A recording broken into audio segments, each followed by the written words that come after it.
Glória a Deus. Fábio, por favor. Esse eu não te falei, mas bota tempos melhores. Daquela parte, não a outra igual aqui.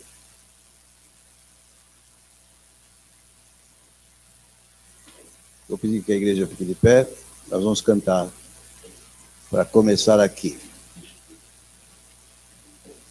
Eu vou engatar o que vamos fazer agora com o que fizemos ontem. E alguns de vocês vão ver segunda vez algumas coisas, mas com uma roupagem nova. Uma roupagem diferente, um jeito diferente, um término diferente.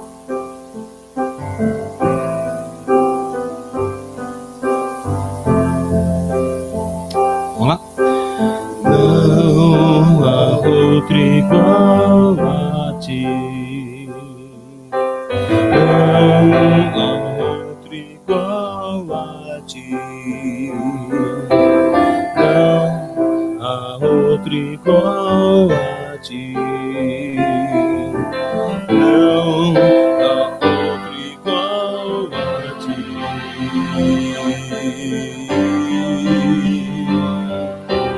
Tempos menores estão por vir, obras maiores se farão neste lugar.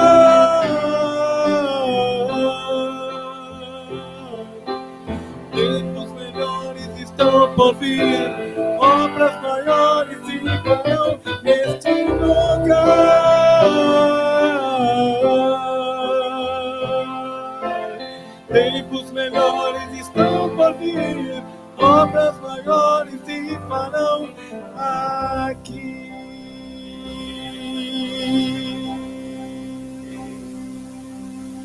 Aleluia. Já falamos ontem, vocês vão estar mais prontos para responder. Mas por que você pode dizer que obras maiores se farão nesse lugar? Por que você pode dizer que obras maiores se farão aqui? Só tem uma razão pela qual você pode dizer isso. Porque o Senhor está aqui. Ele faz todas as coisas. Você crê nisso? Agora, quantos aqui são crentes em Jesus? Por favor, se manifeste. O que você tem dentro de você? Isso. Você recebeu Jesus como seu Salvador? Ele está onde? As criancinhas respondem. Então você pode cantar. Tempos melhores estão por vir. Obras maiores se farão aqui. Aponta aí. Se farão aqui. Obras maiores se farão aqui. Você crê nisto? Eu decidi dar ênfase nesse assunto. Eu estou estudando muito determinados assuntos. A igreja está recebendo aos picadinhos o que eu estou estudando, mas é muito forte isso aqui, porque em Colossenses 1:27 está escrito: Cristo em vós, a esperança da glória. Esse é o segredo, essa é a chave. É porque Cristo está em nós que estas coisas todas são possíveis. O pastor José começou o culto lendo o Salmo de número 108. E lá dizia assim no último versículo: em Deus faremos proezas. E proezas estão sendo feitas, estão sendo declaradas aqui. Pastora Cristina veio aqui e falou da proeza, verdadeira proeza. E ainda ela disse que era meio supérfluo dizer a nota, mas disse, era importantíssimo que você dissesse a nota, porque, sabe, Deus faz as coisas assim conosco, é Deus em Cristo em nós, Cristo nela, possibilitou que alcançasse esse tipo de vitória. E aí vem o José com o Nau e com a Thelma e com a fotógrafa, repórter, ou sei lá mais o que, né? Beatriz, e mostrando aqui uma obra feita na simplicidade, começando no sertão da Bahia, e que de repente junta 500 crianças numa praia para poder transmitir a palavra, o evangelho, e com pleno sucesso e com grande frutificação, porque em Deus faremos proezas. E se Cristo está em nós, Não é o que Deus espera, nós precisamos esperar que obras maiores sejam feitas.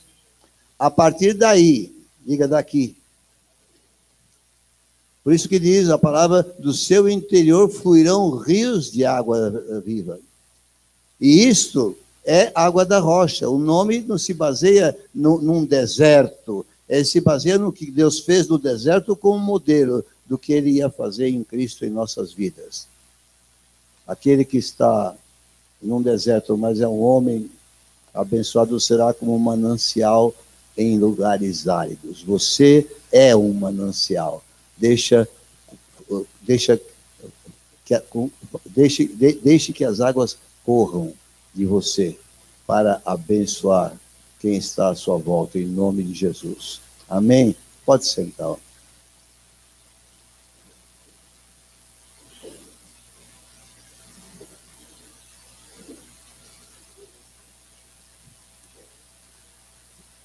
O roteiro não está bem estabelecido, viu, pastor Francisco? Mas existe um roteiro, mas ele não está bem estabelecido. Eu ontem ministrei essa palavra, hoje eu vou dar uma roupagem diferente, porque ontem também eu parei, já estava muito longo, eu parei um pouco antes, mas algumas coisas talvez eu repita. Quantos estavam aqui ontem? Então tem bastante gente que vai aproveitar que não esteve. Eu lidei mais com a questão de como lidar com o pecado na vida. E tinha dito que muitos crentes não experimentam o amor e o perdão de Deus na sua vida comum, no dia a dia. E estava falando que a solução não é, certamente, negar o fato de que crentes podem cair no pecado.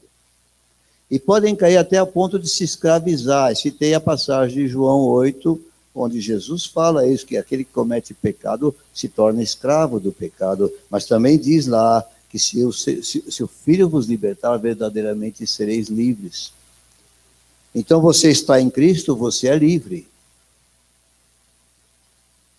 E falei algumas coisas sobre a questão de como lidar quando você entra num assunto desse. Hoje eu vou vestir de uma roupagem um pouco diferente. Quantos se lembram desse livro, A Vida Cristã Normal? Quantos aqui fizeram o curso onde nós ministramos? Foi impactante para a sua vida? Fez diferença para você? Eu vou resgatar alguma coisinha, porque a gente se esquece. Há uma coisa no livro A Vida Cristã Normal, muito interessante, ele começa falando do sangue de Jesus. Qual é a importância do sangue de Jesus? Ela é básica, ela é fundamental. E ele diz aqui, eu não vou ler tudo, eu só vou citar alguns pequenos trechos. A primeira coisa é que o sangue é para Deus. Quem tem que ver o sangue é Deus. Quando ele olha para você e vê o sangue aplicado sobre a tua vida pela fé, os seus pecados já não passam mais por juízo e condenação, já estão perdoados. Você já está livre da consequência deles. E glória a Deus por isso. Primeiramente, Deus é que tem que ver o sangue. Há uma passagem no Velho Testamento onde fala da saída do Egito.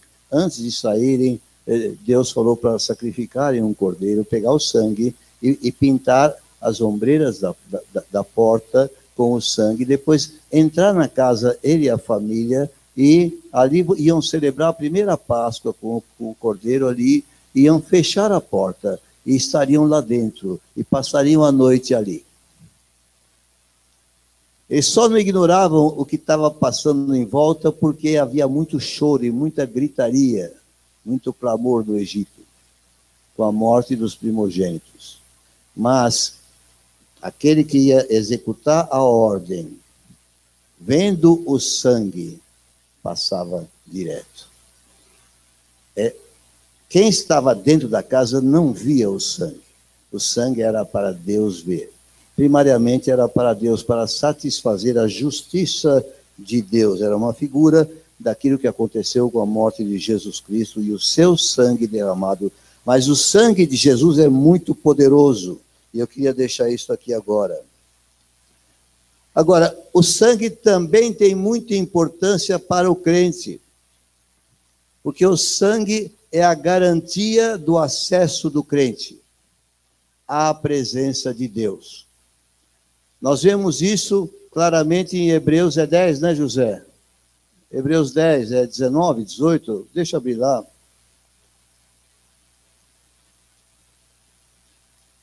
Vocês abram comigo. Hebreus 10, versículo 19. Tendo, pois, irmãos, intrepidez para entrar no Santo dos Santos pelo sangue de Jesus. Depois ele completa no versículo seguinte, pelo novo e vivo caminho que ele nos consagrou pelo véu estreito pela sua carne. Assim como o sacerdote do Velho Testamento tinha que entrar com o sangue de Jesus, a Bíblia declara peremptoriamente que nós que temos Cristo apresentamos o sangue à nossa frente. Nós apresentamos pela declaração dele, pela fé.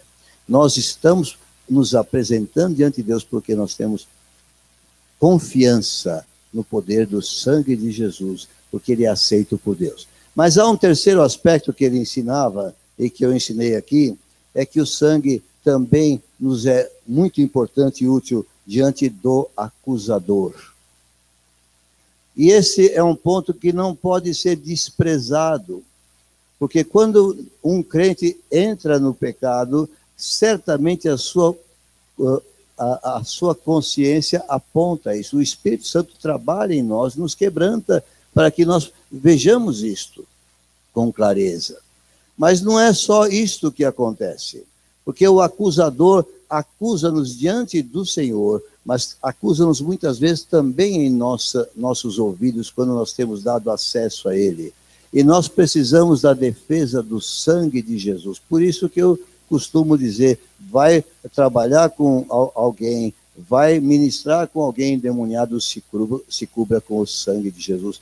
É fundamental na vida do crente você estar sempre debaixo do sangue do Senhor Jesus, para qualquer situação do dia a dia. Amém? Então, glória a Deus por isso. Vamos avançar mais.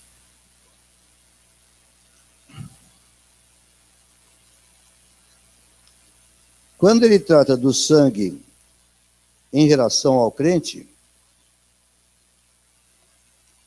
ele fala alguma coisa que eu vou ler para ficar mais rápido e mais direto, para não perder muito tempo, com muita explicação. E essa é uma advertência interessante. Ele diz assim: quero, porém, perguntar a mim mesmo, estou realmente procurando o caminho para a presença de Deus através do sangue ou por algum outro meio? O que quero dizer quando afirmo pelo sangue? Quero dizer apenas que reconheço os meus pecados, que confesso que necessito da purificação e da expiação, e que venho a Deus confiante na obra consumada do Senhor Jesus. Diga, obra consumada. Eu tomo posse da obra consumada do Senhor Jesus ao declarar a Deus, sim, de fato, errei, eu reconheço o meu erro, mas eu necessito de purificação e de expiação, mas eu creio e estou absolutamente certo e confiante de que o Senhor tem esse assunto resolvido por causa da obra do teu Filho na cruz. Jamais na base do meu comportamento. Diga para a pessoa que está ao seu lado, jamais na base do seu comportamento. Não é do que eu fiz, é do que Cristo fez. Amém? Nunca, por exemplo, na base de ter sido hoje especialmente amável. Hoje eu fui legal, hoje eu fui paciente, hoje eu fiz algo especial para Deus, então agora eu me apresento todo lampeiro, nada disso.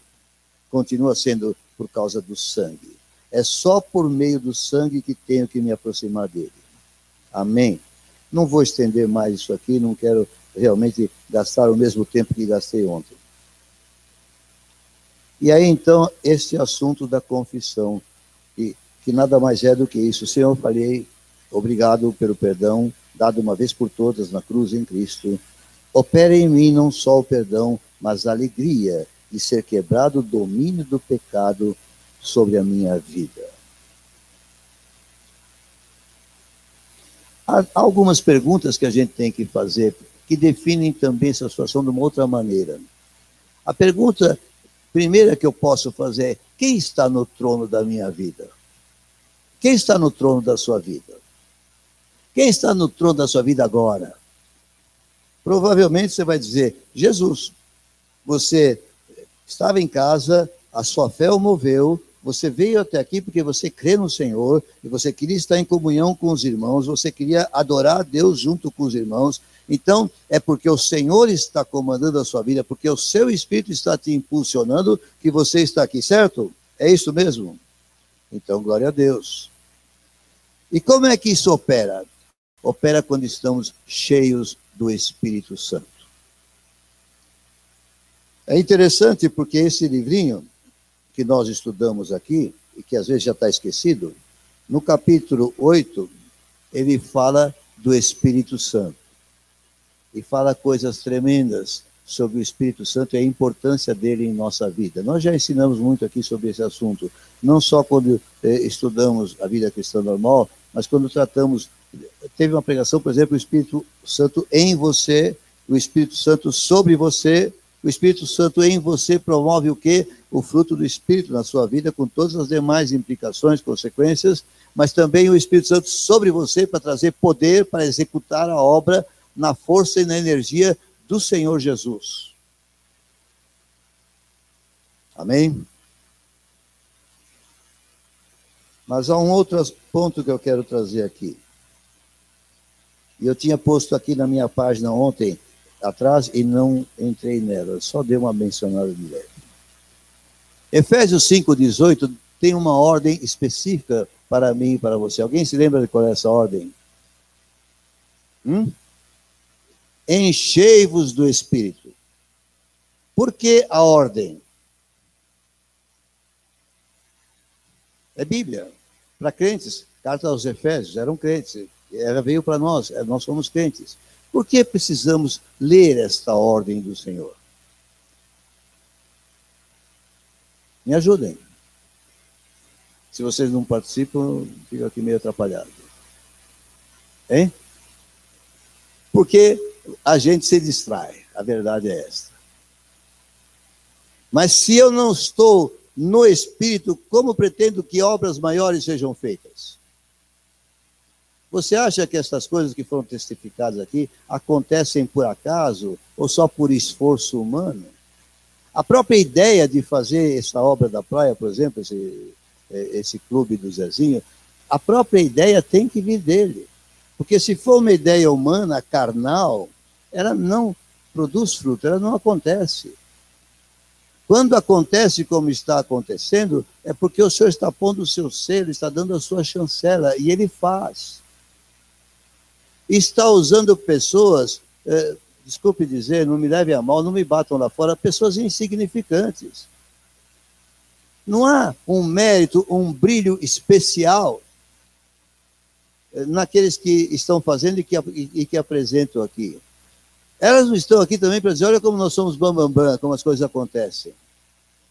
Do nada, de um trabalho normal no sertão da Bahia, veio a inspiração para fazer. Usando materiais outros que a Janete já tem usado, que a Selma tem usado, livros sem palavras, mais ou menos em cima dessas coisas que a inspiração do Senhor vem e brota e executa coisas extraordinárias. Mas é preciso ser cheio do Espírito. E eu queria aqui estimular vocês a usarem um pouco isso. Eu vou pedir para a Marcela pôr uma figura que está nos conceitos, nos folhetos que nós usamos para facilitar a comunicação do Evangelho. Eu vou repetir o que eu disse agora.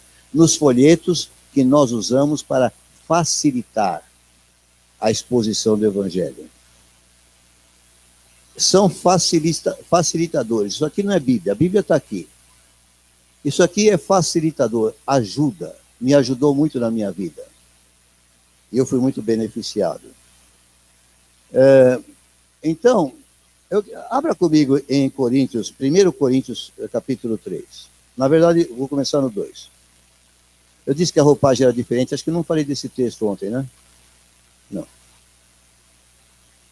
Vocês me respondam quando perguntar, para eu poder dinamizar aqui a minha exposição.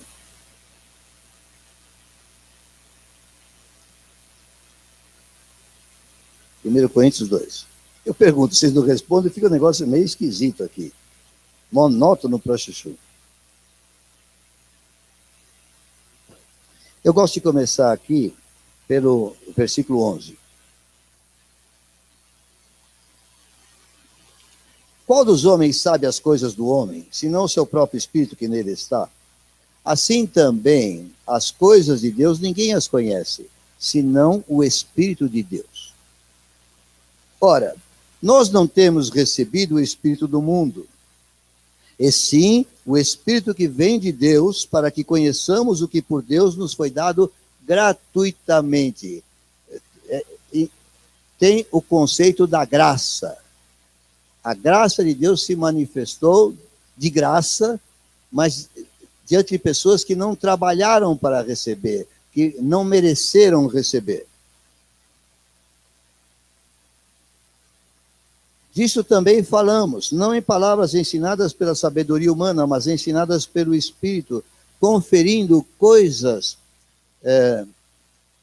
espirituais com espirituais. Ora, diga homem natural. O homem natural não aceita as coisas do Espírito de Deus porque eles são loucura. Homem natural não é aquele que nasceu ontem, aquele é a criança natural. Quando a criança natural cresce, sem que nada aconteça de especial, sobrenatural na sua vida, ela se torna um homem natural. Seja homem, seja mulher. Não aceita as coisas do Espírito de Deus porque eles são loucura. E não pode entendê-las. Presta atenção, o homem natural não pode entender as coisas do Espírito de Deus. Ele não tem capacidade, está impedido de entender. Porque elas se discernem espiritualmente, elas têm um entendimento espiritual que ele não tem ainda desenvolvido. Na verdade, ele nem tem começado esse discernimento espiritual. Mas o verso 15 é bem mais gostoso. Porém, o homem espiritual julga todas as coisas, mas ele mesmo não é julgado por ninguém. O homem espiritual é um crente padrão. É um crente conforme o padrão de Deus. Este crente padrão não pode ser julgado por ninguém. Podem falar mal dele, isso é uma coisa. Mas ele não é passível de julgamento. Porque é a pessoa de Cristo que se manifesta quando o homem é espiritual, quando o crente é padrão de Deus. Pois quem conheceu a mente do Senhor para que o possa instruir, nós, porém, temos a mente de Cristo. Agora vamos prestar atenção nos próximos 3 versículos. Eu, porém, irmãos, Paulo, não vos pude falar como a espirituais, e sim como a carnais, como a crianças em Cristo. É interessante, ele está falando com uma igreja toda. Devia ter garotos lá, devia ter jovens, homens e mulheres, devia ter adultos, devia ter idosos. E ele fala, não pude falar com vocês como espirituais, mas como crianças em Cristo. Hoje eu pus no Skype, às vezes a pessoa já passou por maturidade espiritual, mas de repente, por diversas circunstâncias da vida, ele vai enfraquecendo, vai esfriando e volta a se tornar no entendimento como criança. Eu já conheci gente assim, tem que começar de novo. Toda pessoa que trabalha na obra do Senhor vê esses casos, exemplifica esses casos. Leite vos dei a beber, não vos dei alimento sólido, porque ainda não podia suportá-los.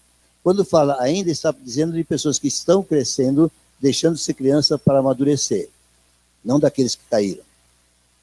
Nem ainda agora podeis, porque ainda sois carnais.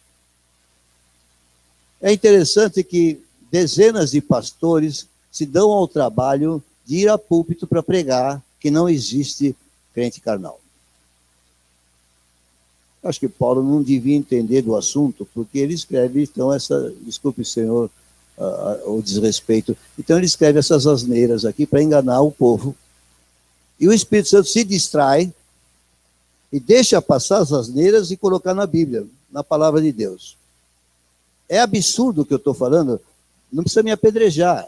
Eu estou expressando o que acontece quando alguém diz que não existe tal coisa como um crente carnal. Irmão é crente, está chamando de carnais, e agora explica por que são carnais. Não é só por isso que são carnais. Há outras maneiras da pessoa manifestar carnalidade, mas ele dá esse exemplo aqui e é suficiente para nós. Porquanto, havendo entre vós ciúmes e contendas, não é assim que sois carnais e andais segundo o homem? Eu acabei de pensar um pouco nisso aí, já fiquei meio sem graça. Envergonhado não fiquei mais, porque já lavei isso no sangue de Jesus. Já tratei do departamento. Mas eu já andei em ciúmes e contendas dentro da igreja. Claro, só eu, com vocês, nunca aconteceu isso. Nem ontem. Então, é um fato que nós somos sujeitos a, mesmo sendo maduros e até pastores, de repente entrar num bifão, como se costuma dizer. E o bife se manifesta, né? E não é uma festa. Por isso, esta figura, quando esquematizou-se colocar uma cadeira, um trono, e quando se esquematizou colocar um símbolo de uma cruz sobre o trono, e um eu colocado à margem, significa que um homem que recebeu Jesus na sua vida, entendeu que ele devia ser o diretor desta vida, que ele devia ter a prioridade nas intenções e nas decisões. Então, ele anda como um homem espiritual. Aqui está colocado peca, você fala, mas eu não quero pecar. Tira a palavra peca, fala errou o alvo. Eu posso dizer distraiu. Acordou, né? Foi escovar o dente, espero que você faça isso logo que você acorda, né? E lavar o rosto, pentear o cabelo, alguns não penteiam mais, mas tudo bem. Você vai. E aí você sai para a rua, esqueceu até do Senhor, mas vai numa boa. Aí eu sou capaz, e já na primeira esquina, já o bife está aparecendo. É complicado. E distraidamente você vai de bife em bife. Um bife chama outro bife ao sabor, ao fragor das catadupas, que está lá no Salmo. Lá fala um abismo, chama outro abismo. Mas o bife é um abismo. Gostou? Ainda bem, alguns gostam. Outros não entenderam bem. É que quando você peca, você anda na carne, você é o bife. Bife é carne. E aí é um abismo. Aí chama outro abismo, e aí você começa a andar numa carnalidade ao longo do dia. E olha aqui, Jesus entrou na sua vida e não vai mais embora. É uma dádiva de Deus, é uma aliança permanente. Está lá. Mas quem está sentado no trono? O euzão. Como é que você volta ao estado original? O sangue de Jesus. Você aplica o sangue e volta. Quando você vê esse gráfico, você se escandaliza. Eu também me escandalizo. Caramba, mas essa é a vida? Claro que não. O pecado tem que ser um acidente. Como é que diz João? Filhinhos, estas coisas vos escrevo para que não pequeis. Mas se alguém pecar, temos um advogado. Ninguém está ensinando que você tem que fazer isso 30 vezes no mesmo dia.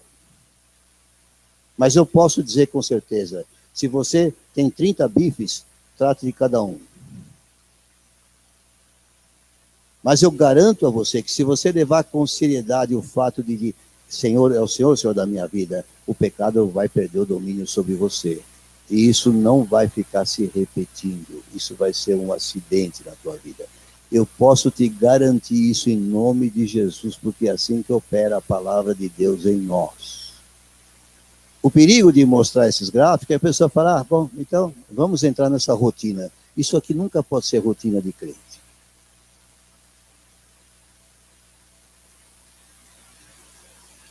mas o Senhor é que nos comanda. Quando nós colocamos o comando da vida diante do Senhor, as coisas são diferentes. Você acordou? Lembre-se do Senhor. Agradeça por estar vivo, mas diga, eu quero honrar o Senhor nesse dia. Senta no teu trono. Isso é tomar posse de Cristo em nós. Isso é praticar Cristo em nós. Mas se de repente o temperamento explosivo aflora, você tem que lidar com ele. Não basta você dizer, não, Cristo está em mim, tudo bem, vou continuar. Não vai dar certo. Não vai dar certo. Porque quando o teu temperamento explosivo aflora, você começa machucando alguém. E quando você machuca alguém, você já machucou a Deus. Pequei contra ti somente pequei. E agora você vai ter que ir nesse alguém e dizer, eu errei o que fiz com você. Para a saúde de você, você tem que dizer para a pessoa que se ofendeu que você errou. Para Deus você não precisa pedir perdão, ele já perdoou todos.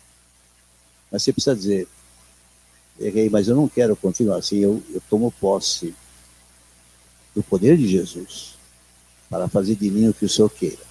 Agora, eu abri o espaço para ler o que eu li ontem nas 4 leis espirituais, na página 9. Não sei quantos têm um folheto desse no bolso.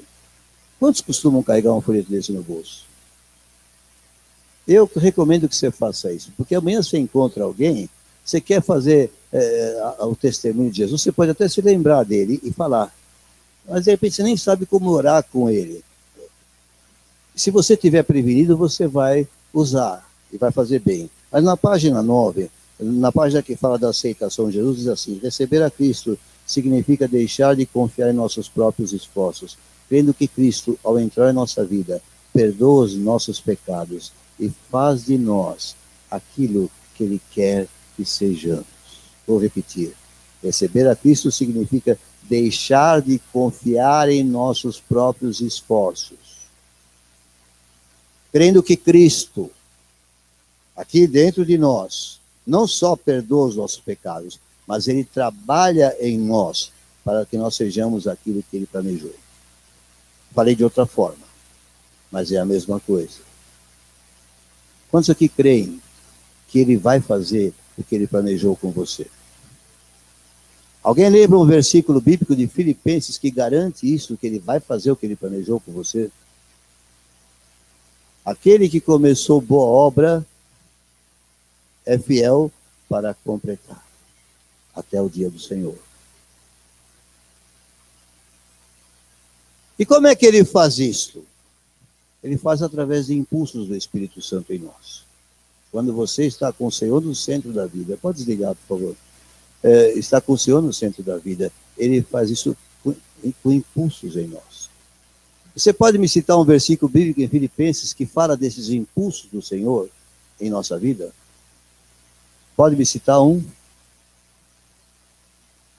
Porque Deus é quem efetua em vós tanto querer como realizar. Quando você está ligadão em Cristo, quando Ele está no centro da tua vida, você tem vários impulsos do Espírito Santo durante o dia na sua vida. E quando Ele põe o querer, Ele garante que vai funcionar e vai realizar. E Ele executa. Quantos podem crer nisso? Antes de entrar na parte final desta palavra, eu vou dar o testemunho, ou 2, ou 3, que eu dei ontem. Porque muitos aqui não estavam. O pastor José ficou triste, que ele tinha que fazer o trabalho na praia, que o deixou muito feliz, mas ele falou, não vou poder outra vez ver o que Deus vai fazer com essa pregação aí. Então, em sua homenagem, nós vamos... Mas não fique enciumado. De todos vocês que não ouviram, eu vou testemunhar de novo. E os que ouviram, aguente mais uma vez. Vai ser difícil, né, Pedro Paulo? Mas tudo bem. Ele é bonzinho. Eu estive na formatura da minha neta, no Mackenzie, e eu estava lá na galeria, olhando aquele palco cheio de garotos e garotas, e sendo homenageando professores, e e se preparando para receber, e alguns alunos que se destacaram sendo homenageados. Eu não vou falar muito daquilo que falei no sábado, mas vou resumir dizendo simplesmente, eu estava olhando aquilo e fiquei pensando na minha vida escolar, e como em determinado momento da minha vida escolar, eu comecei a me distrair com muita bobaginha. Naquela fase, antes dos 18 anos, não era nada grosseiro, eram jogos, futebol, ping-pong, xadrez no Grêmio. Então, comecei a chegar tarde para a aula que já tinha começado, eu chegava 10, 15 minutos depois, porque eu estava no Grêmio jogando xadrez, a partida não acabou, eu tinha que acabar correndo e voltar para lá. Tudo isso foi acontecendo. E eu vi, primeiro, o potencial que eu tive e manifestei até uma certa idade. E depois, como é que aquilo foi decaindo. Não é que as matérias fossem ficando difíceis. Eu já não era o mesmo aluno. Porque eu estava me distraindo com muita coisa. O crente também, ele pensa muitas vezes em se consagrar e faz atos de consagração, atende apelos, vem aqui à frente.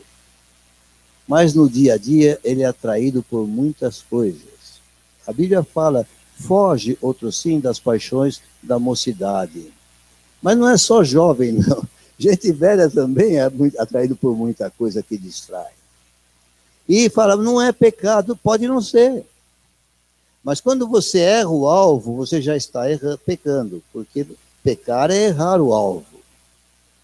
Quando eu gasto o meu tempo, que é o meu capital, de maneira errada, eu estou ferindo o propósito de Deus. Se Deus tinha intenção que eu o servisse e que eu abençoasse 3, 4, 5 pessoas durante aquele dia, mas eu gastei o dia com outra coisa, ainda que você diga, mas não é pecado isso, tudo bem, não é, mas você deixou de fazer o que podia ter feito, para não dizer o que devia ter feito. E eu estava olhando aquilo e falei, o que será que teria sido a minha vida se eu tivesse mantido o potencial inicial do meu estudo, se não tivesse entrado nessas armadilhas?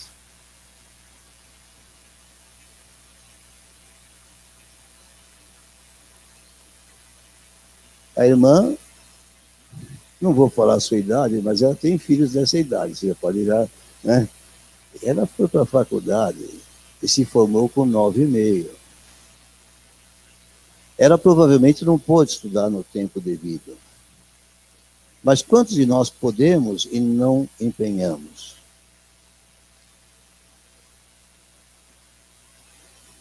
Amém, glória a Deus.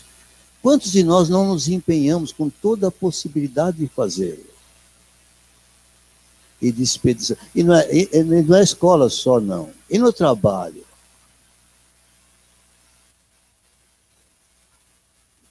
Eu, no exército, aprendi uma expressão, desenfiar. Sabe o que é desenfiar? É arranjar um jeito de parecer que está fazendo alguma coisa e não está fazendo nada.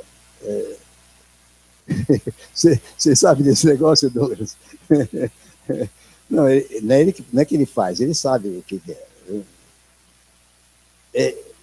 Então tinha aquele grupo de desenfiadores. Alguns deles passavam tempo no xadrez, né, do quartel.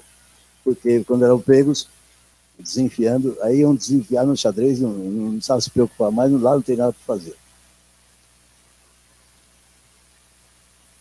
E de repente você não avança na sua vida, porque você não se empenha em fazer o que está fazendo. Mas eu estou trazendo essa palavra para dizer para você, e com respeito a Deus? Quanto que nós ficamos distraídos, para não falar nos pecados grosseiros, que passam também pela nossa vida. E de repente, simplesmente estamos perdendo o tempo de nossa vida. Eu conheço a Bíblia e louvo a Deus especialmente por Romanos 8, 28. Alguém pode me citar de cor Romanos 8, 28, por favor? Em voz alta. Se não for em voz alta, eu não quero.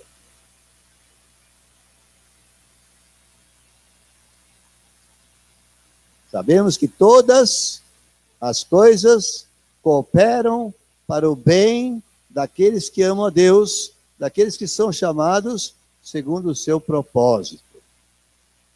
Porque eu não falo isso para desanimar você ou para deixar você na fossa. Se você ouvindo essas palavras pensa, puxa, eu podia ter sido muito mais do que sou. Não se amofine com esse negócio. Deus é capaz de corrigir qualquer coisa na vida. Talvez eu tenha deixado de me tornar presidente da República. Se eu olhar a política hoje, eu acho que bom foi bênção. Eu deixei de me tornar um senador. Bom, então foi bênção. Escapei daquele antro. Talvez eu me tornasse como um deles. Então, tudo bem. Mas ainda assim, poderia ser grande coisa pelo potencial que Deus pôs em você. Mas ainda que você tenha deixado de ser, quando você se concentra em Deus e quando você se entrega a Ele e começa a se consagrar, isso aconteceu comigo depois dos 33 anos de idade, depois de uma hepatite, um começo de uma verdadeira consagração. E eu quero dizer, o Senhor reconstruiu muita coisa, apesar daquela perda inicial. Mas naquele momento, lá no Mackenzie, eu olhando, eu quase que entrei no êxtase, eu saí praticamente daquela situação e eu simplesmente falei com Deus e disse assim, perdão, Pai, eu estou vendo o que eu poderia ter sido e não fui. Eu desperdicei o capital que o Senhor me deu. Capital de inteligência, de capacidade de estudar, capital de tempo. Mas sabe, eu não estava pedindo perdão porque Deus estava bravo comigo. Ao longo da minha vida de pastor, vida ministerial, vários profetas já me disseram que Deus me ama, se referindo ao que eu estava fazendo para Deus. Eu sei, Deus faz isso conosco para nos estimular, porque às vezes as batidas são tão fortes, né, Francisco, que a gente até... Aí, de repente, Deus manda alguém para levantar, para fazer subir um pouco a moral.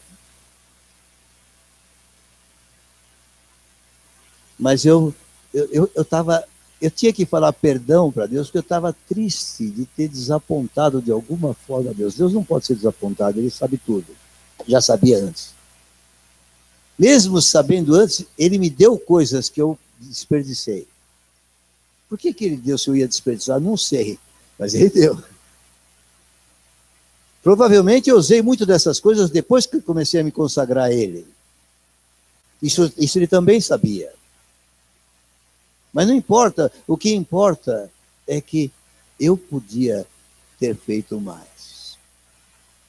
Eu podia pensar também, se não fosse uma formatura, podia ter me consagrado antes, aos 18, ao invés de aos 33. Talvez Deus pudesse fazer tantas outras coisas mais. Eu resolvi dar esse testemunho porque nós estamos aqui nesse ponto hoje. Obras maiores, o Senhor fará aqui. Ponte para você, não olhe para mim. Aqui, é aí que Ele quer fazer. E eu quero que você ganhe consciência disso, porque Cristo em vós é a esperança da glória. E não tem tempo para começar. Um pastor falou para mim quando eu tinha 52 anos, ele não sabia a minha idade, mas ele deve ter talvez pensado que fosse mais ou menos essa. Mas ele falou, eu li a respeito de um homem que começou o ministério aos 52 anos e terminou aos 84. Ele é um homem famoso hoje pelo que fez para o Senhor. Tem livros que falam dele. E ele nem foi pastor, ele era um encanador. Mas Deus o usou poderosamente, porque ele começou aos 52 anos uma consagração total ao Senhor. O objetivo desse testemunho é que você se consagre mais, em nome de Jesus, qualquer que seja a tua idade. Você não sabe quanto tempo você tem de vida. Sou Romeu, meu direto colega, né? Pastor Romeu. O que você está falando, quem sabe? Falaram para mim muito antes de eu ser pastor. Pastor, você aí, pastor? Amém, eu acreditei. Você não sabe quantos anos você tem pela frente. Ensarilhar armas. Alguém sabe o que é ensarilhar armas? Você deve saber o que é ensarilhar armas. Não usa. É que vocês não usam fuzil. No quartel, alguém fez cabo de, como é que é? Tiro de guerra? Não, ninguém fez. Você fez? O que é ensaralhar armas? É por isso que o Brasil vai desse jeito. O nosso exército nem sabe o que é ensaralhar. A gente vai pregar, não consegue dar nenhuma ilustração, é fogo, viu? Brincadeira. O assunto é o seguinte, você marchava carregando um mosquetão que não dava tiro, mas que pesava para chuchu. É o nosso exército, né? Ele não dava tiro. Se você fosse atirar em alguma coisa, não acertava nada. Ele não tinha estria.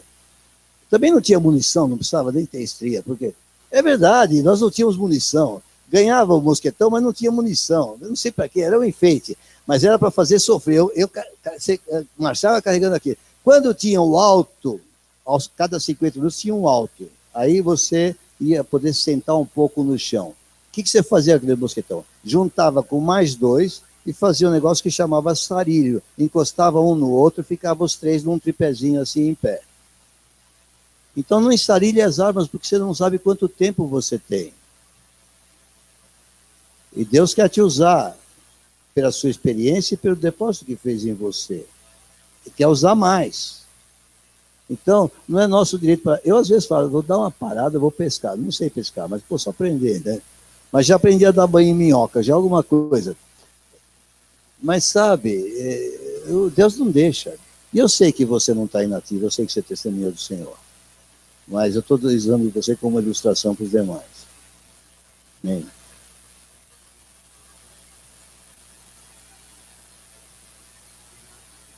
A outra coisa que eu queria dizer é sobre o tempo em que eu roubei meu pai. Foi outro testemunho que eu dei aqui. Eu não achava que estava roubando porque eu achava que o que estava lá era meu. Ele tinha um negócio, às vezes ele ia fazer entregas, e às vezes minha mãe atendia, às vezes eu atendia. E geralmente algumas pessoas pagavam em dinheiro. Era venda de ferragens, não era muito dinheiro. Meu pai nunca me negou um tostão. Quando eu preciso sair para fazer alguma coisa, qualquer que fosse ela, eu não sei como ele fazia isso, porque ele não era rico. Mas eu não me lembro de ter dito, não tenho. Ele sempre arranjava um jeito, ele sempre me dava. Isso me deu a liberdade de achar que eu tinha também o direito de pegar.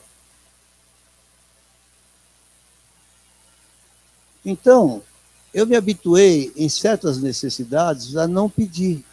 Quando eu vendia, pegavam, ou deixavam uma parte, pegavam uma parte, enfim, ele nunca pedia conta das coisas. Fiz isso durante algum tempo na minha vida. Passou-se o tempo. Aí, estudando sobre cura interior, libertação, essas coisas, eu comecei a recordar do meu passado. E disse, eu tenho um passado de furto, sim. Era um furto meio light, porque era meu, era nosso, era da família, né? Não fazia tanto mal assim, né? Mas meu pai já tinha morrido. Eu não podia mais acertar com ele o assunto. Então, a melhor coisa a fazer era esquecer, não é verdade? Alguém disse não.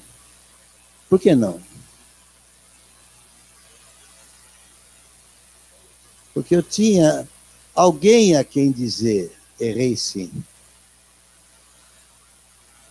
Errei sim. Ah, mas ele já não te perdoou? Já. Mas aqui a consciência estava ruim. Primeira coisa. Segunda coisa, há um adversário, acusador, que podia lançar aquilo contra mim, no momento que eu estivesse atuando contra roubo. E com o sangue de Jesus aplicado nesse pecado, eu calo a boca do acusador. Me trouxe muita paz, poder dizer para Deus que eu reconheço que eu não devia ter feito aquilo. Eu estou testemunhando isso para que você saiba lidar com as coisas que podem atormentar a tua alma. Não me basta saber que o Senhor já me perdoou, eu não estou com medo do inferno, eu estou chateado de ter feito. Não sei se você entende o que eu estou dizendo. E não posso apagar aquilo, mas posso confessar ao Senhor. E é uma grande bênção poder fazer isso. A terceira coisa, não lembro direito, foi o que eu falei com você, né? Essa também eu acho muito importante para encerrar hoje aqui.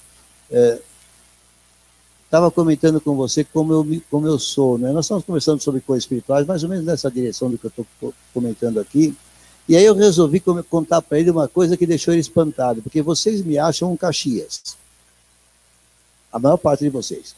Alguns acham um Caxias chato. Tudo bem, não vou entrar nesse mérito.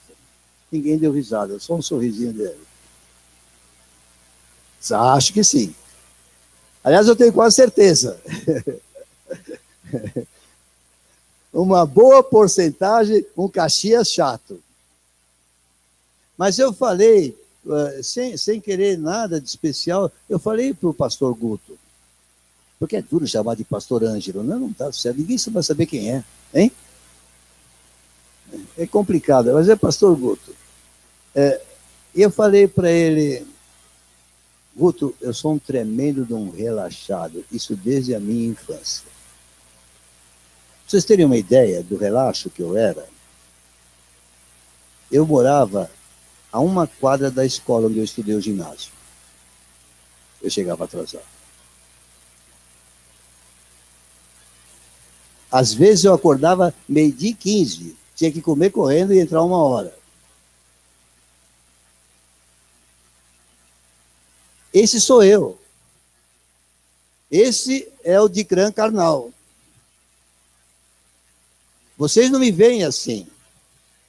E eu estou contando isso para vocês entenderem algo precioso. Eu não mudei. O meu corpo pede a mesma preguiça que pedia antes. A Silvia é testemunha disso. Eu não deixo de fazer as coisas. Mas aqui dentro, a vontade é de ficar escarrapachado. Vocês acham que eu estou mentindo, porque vocês não me conhecem desse jeito.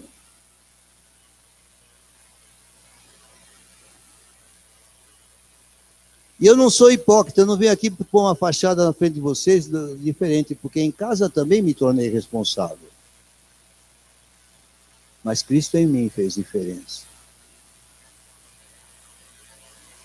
Quando eu compreendi o que era Cristo em mim, eu comecei a me movimentar para fazer o que ele queria.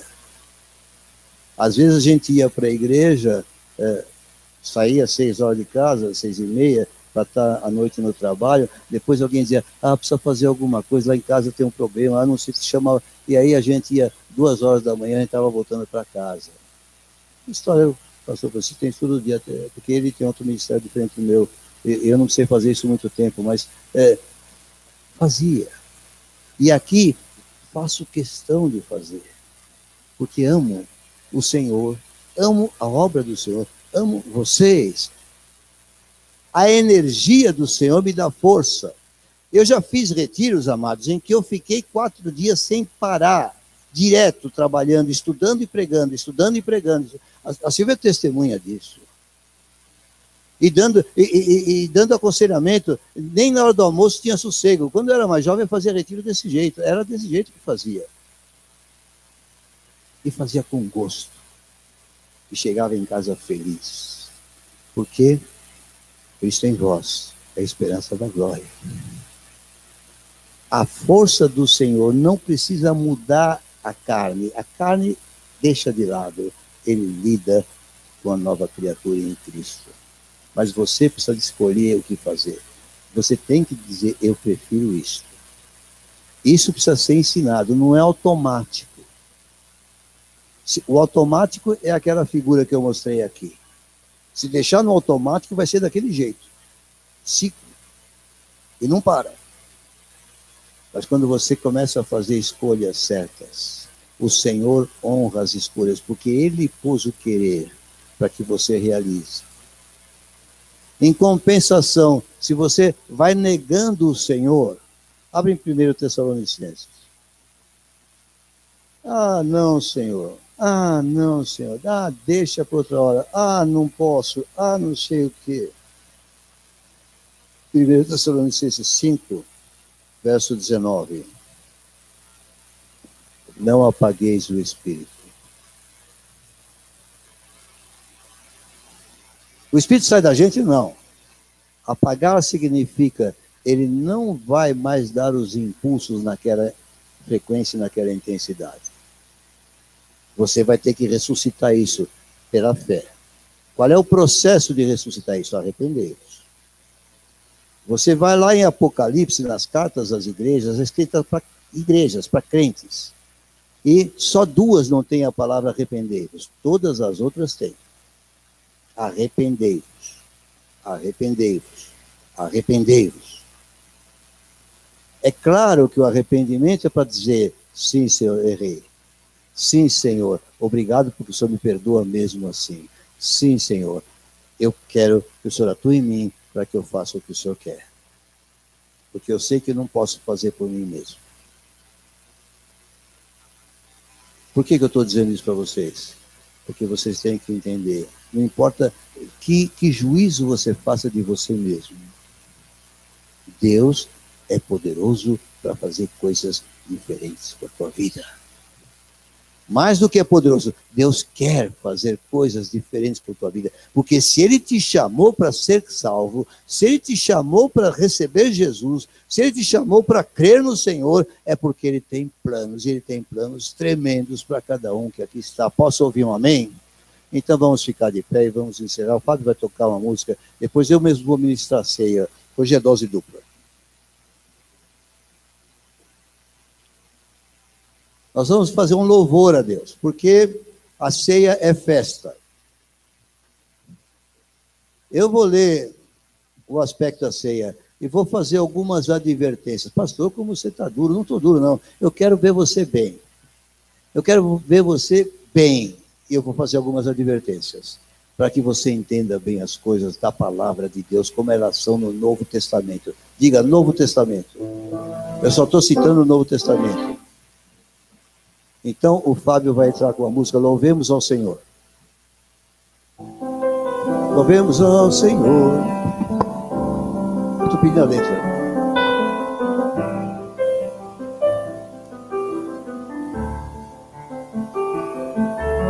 Tem que cantarmos, eu passo a administração da ceia.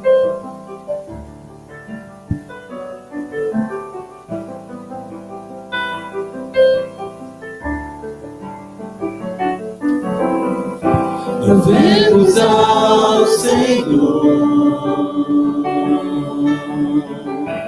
louvemos ao Senhor, adoremos o seu santo monte, nosso amado Pai, seu nome é santo. Louvemos ao Senhor, louvemos ao Senhor, adoremos o seu santo monte, nosso amado Pai, seu nome é santo. Louvemos ao Senhor, pois seu nome é santo, pois seu nome é santo. Louvemos ao Senhor, pois seu nome é santo, pois seu nome é santo. Magnifiquemos ao Senhor, ao Rei que é digno de louvor, excelso,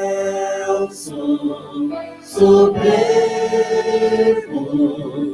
muito digno de louvor, excelso, soberbo, muito digno de louvor. Hosana, Hosana, Hosana ao nosso Rei. Hosana, Hosana, Hosana, Hosana. Cristo é a nossa vida. Cristo é a nossa vida, é o motivo do louvor em nosso novo coração. Pois morreu a nossa morte, pra vivermos sua vida, nos trouxe grande salvação. Hosana. Hosana, Hosana, Hosana, nosso Rei. Hosana, Hosana, Hosana, nosso Rei.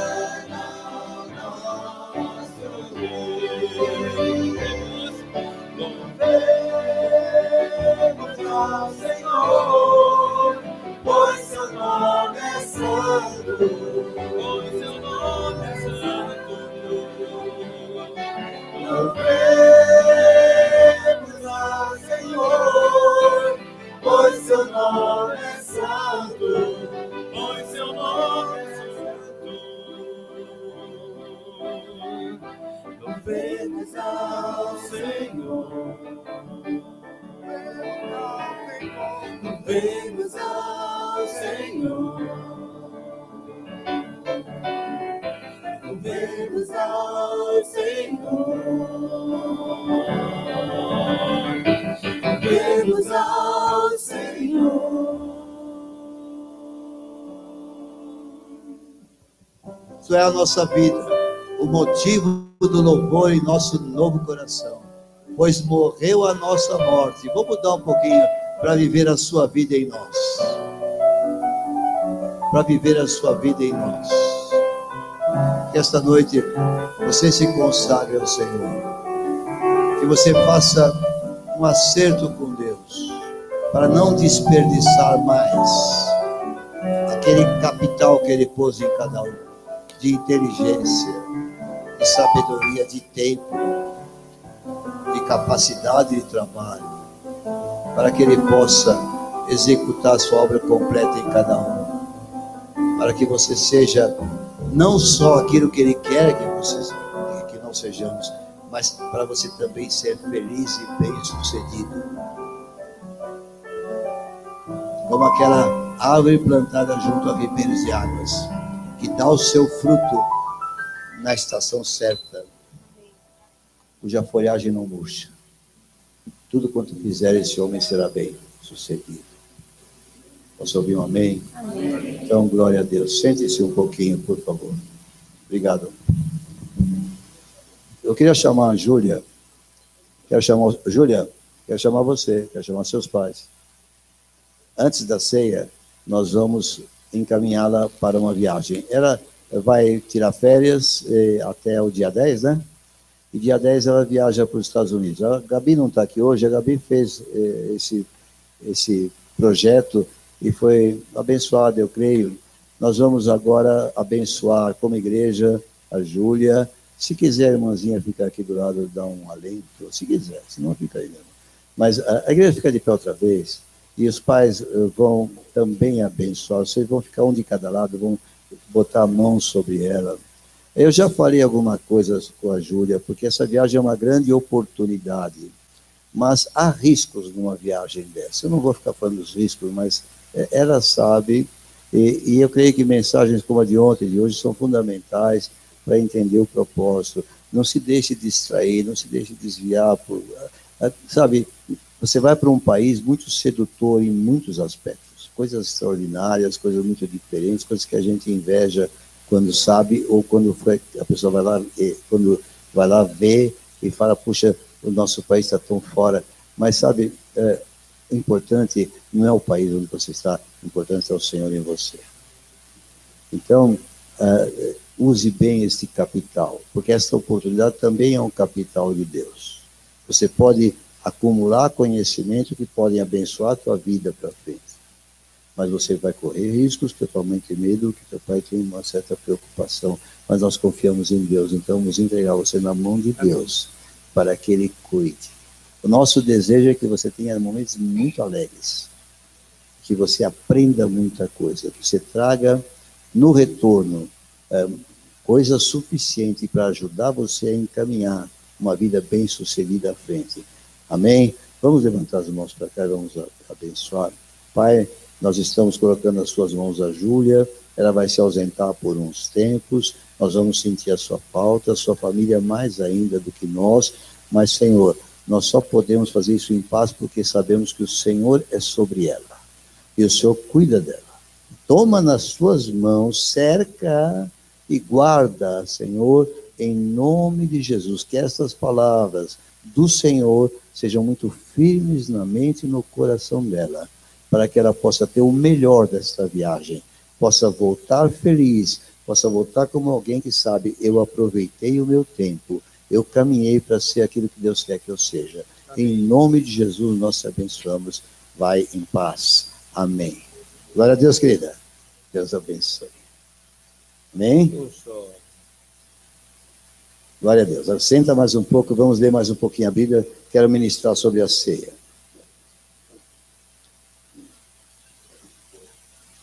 Deixa eu recolher meu material aqui. 1 Coríntios 10.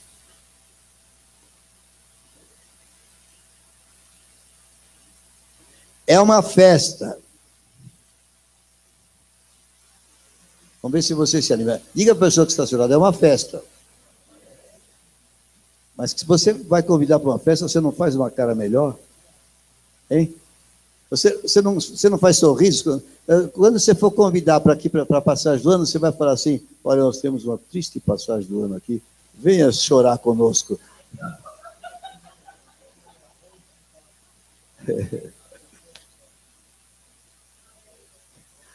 Então diga para a pessoa, é uma festa. Então comporte-se como numa festa. Amém? 1 Coríntios. Porque Cristo é a nossa vida, é o motivo do louvor. Nós vamos celebrá-lo. Cear com Jesus é o que ele mais anseia fazer com o seu povo. Entrarei em sua casa, cearei com ele, ele comigo. É um gosto, é um prazer do Senhor. É uma satisfação dele.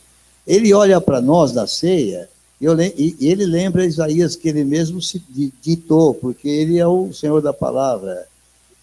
Verá o fruto do penoso trabalho de sua alma e ficará feliz. É isso que está escrito lá. Então, nesse momento, eu creio um momento de felicidade para o Senhor, que está vendo os seus filhos reunidos lembrando-se dele. E é felicidade para nós, porque sabemos o que ele fez por nós e qual é o resultado disso que ele fez. Mas há algumas advertências pequenas que eu quero chamar a atenção aqui, também para ensino, na mesma linha que eu estou nesses últimos tempos. Vou começar a ler. Eu falei 10, mas não é 10, é 11. Verso 17.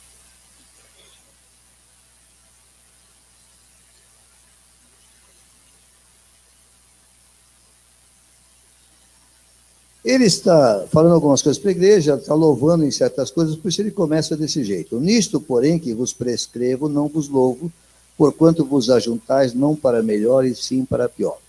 Ele diz que, de repente, um momento como este pode ser perdido, pode ser estragado. É o que ele está falando aqui. Porque, antes de tudo, estou informado a haver divisões entre vós quando vos reuni na igreja, e eu, em parte, o creio. Eu não estou apontando dedos, não estou dizendo, mas é possível, sendo nós ainda seres humanos, apesar de novas criaturas em Cristo, as coisas velhas já passaram, eis que tudo se fez novo, mas de repente você tem uma briguinha aqui, tem uma briguinha, não é verdade? Então, esse é o momento em que o coração deve ser sensível a Deus. Deus é amor.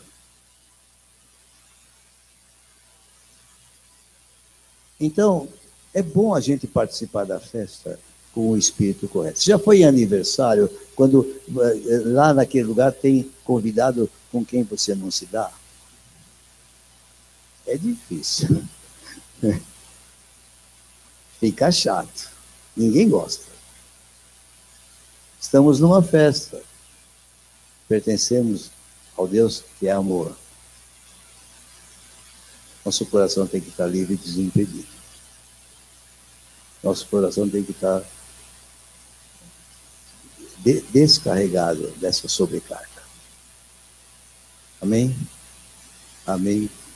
Começa aqui. Depois você faz o que tem que fazer externamente, exteriormente. Mas começa aqui. Continuando. Porque até mesmo importa que haja partidos entre vós, é gozado. O senhor não é pego de surpresa nunca. Para que também os aprovados se tornem conhecidos em vosso meio. É engraçado. No meio de uma igreja tem desaprovados. Glória a Deus, eu creio que não é para sempre. O Espírito Santo vai lá, quebranta, conserta, vem um profeta, dá-lhe uma malhada na cabeça e a coisa vai, né? Quando, pois, vos reunis no mesmo lugar, não é a ceia do Senhor que comeis. Agora ele fala algumas coisas que são da época, porque eles se reuniam para comer um almoço completo, uma grande ceia. Dentro desta ceia, eles tinham um momento em que iam partir o pão, como o Senhor prescreveu. Mas eles já não se comportavam bem no banquete. E com isso, Paulo está dizendo que eles contaminavam a ceia do Senhor. Então é isso que ele diz aqui. Já expliquei antes, vou ler. Não é a ceia do Senhor que comeis, porque ao comerdes, cada um toma antecipadamente a sua própria ceia. Avançam, né? Eu lembro, até a pessoa está aqui, a pessoa que ofereceu a casa, que foi feito um assunto de pizza em house, numa certa casa, e o pessoal da igreja que ministrava, era gente jovem, estava treinando, e esses caras cercaram a frente do forno de pizza e não chegavam para os outros, eles comiam antes. Uma coisa horrorosa. Você lembra disso, né? Coisa triste. Não lembra? Aconteceu na tua casa. Tudo bem, a culpa não era sua. Porque ao comerdes, cada um toma antecipadamente a sua própria ceia. E há quem tenha fome, ao passo que há também quem se embriague. Era vinho mesmo, viu, gente? Suco de uva não embriaga ninguém. Se bem que se você tomar muito suco de uva, acaba embriagando, porque sempre tem um pouco de fermentação. Esse é outro assunto. Não tendes, porventura, casas onde comer e beber? Ou menosprezais a igreja de Deus e envergonhais os que nada têm? Que vos direi? Louvar-vos-ei nisto? Não, certamente não vos louvo. Aqui, tinha que citar, porque está na Bíblia, mas não é fundamental. Agora vem a parte mais importante, creio eu. Porque eu recebi do Senhor o que também vos entreguei. Que o Senhor Jesus, na noite em que foi traído, tomou o pão. Tendo dado graças, o partiu e disse: isto é o meu corpo que é dado por vós, fazer isto em memória de mim. Você vai se lembrar que ele entregou a sua vida, o seu corpo, por mim e por você. E por isso podemos estar alegres nessa festa, porque não temos mais culpa, não temos mais condenação. Louvado seja Deus. Posso ouvir um amém? Posso ouvir um glória a Deus? Posso ouvir um aleluia? Por semelhante modo, depois de haver ceado, tomou também o cálice, dizendo: este cálice é a nova aliança no meu sangue. Fazer isso todas as vezes que beberdes em memória de mim. Você sabe, esta aliança é eterna. Ela não tem retorno. Ela é irrevogável. Por isso, glória a Deus. Aleluia. Porque todas as vezes que comerdes este pão e beberdes o cálice, anunciais a morte do Senhor até que ele venha. Essa proclamação tem que ser parte inerente de nossa vida. Ela tem que ser uma constante, nós temos que proclamar isso todo o tempo. Portanto, também proclamamos que ele volta. E breve ele volta. Maranata, amém? Agora outra advertência. Por isso, aquele que comer o pão ou beber o cálice do Senhor indignamente, será réu do corpo e do sangue do Senhor. Eu trouxe esse versículo aqui, porque eu quero salientar este aspecto.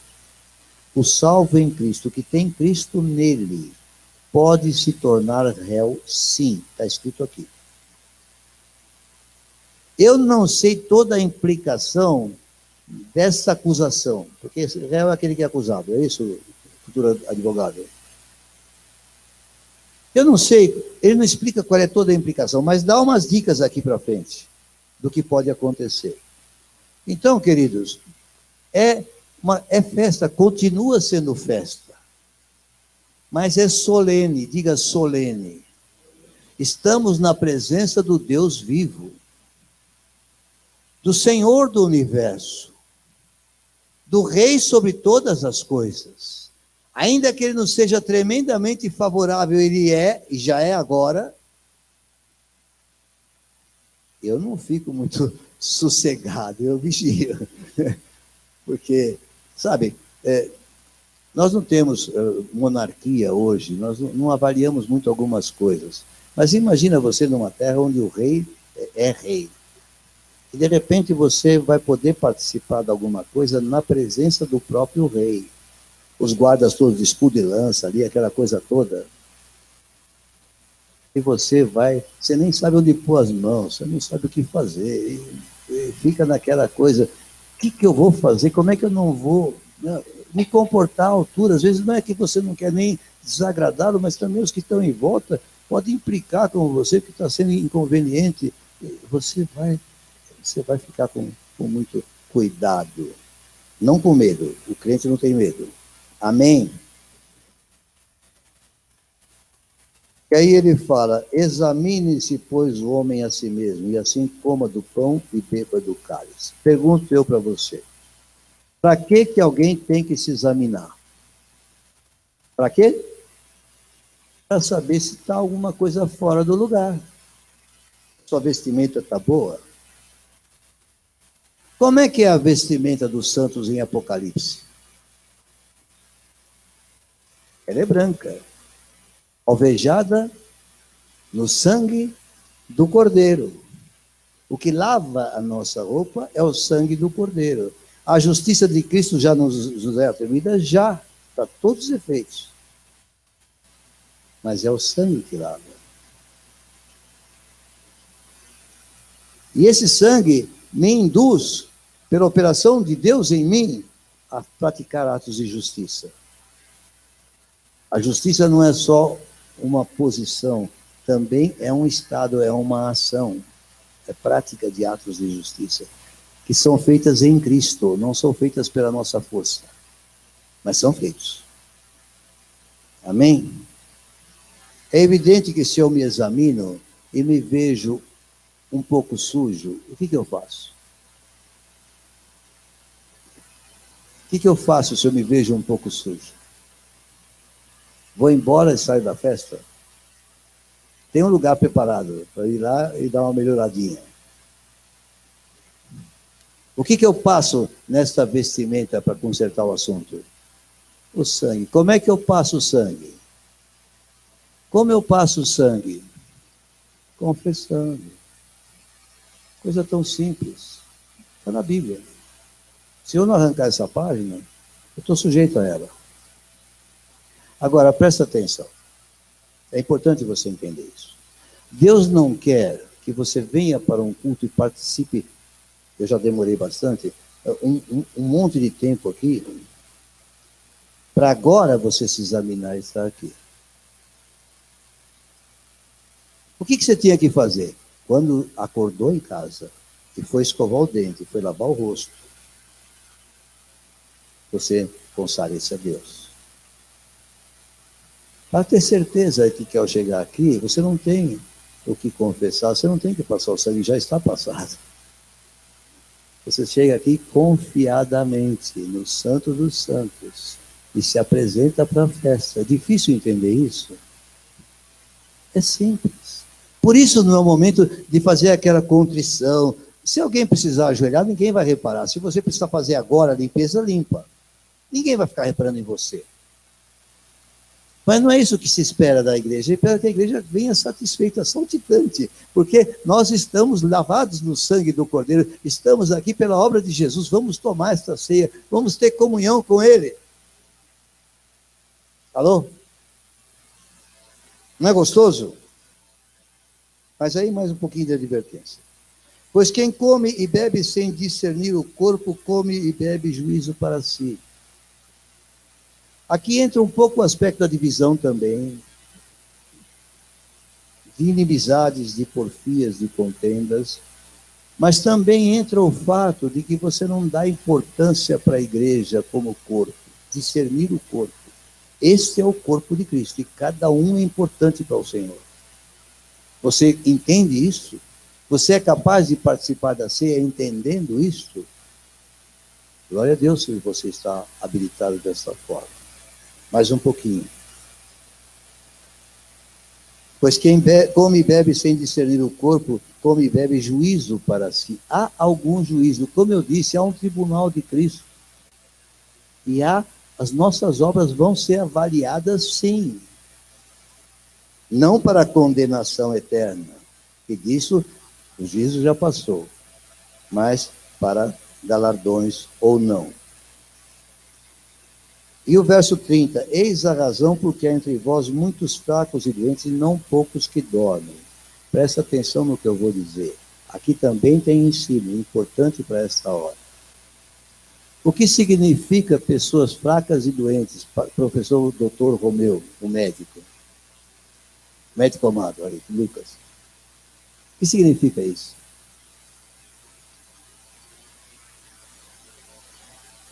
A pessoa está sofrendo no corpo, mas diz que é em consequência daquela atitude. Como é que está escrito aqui?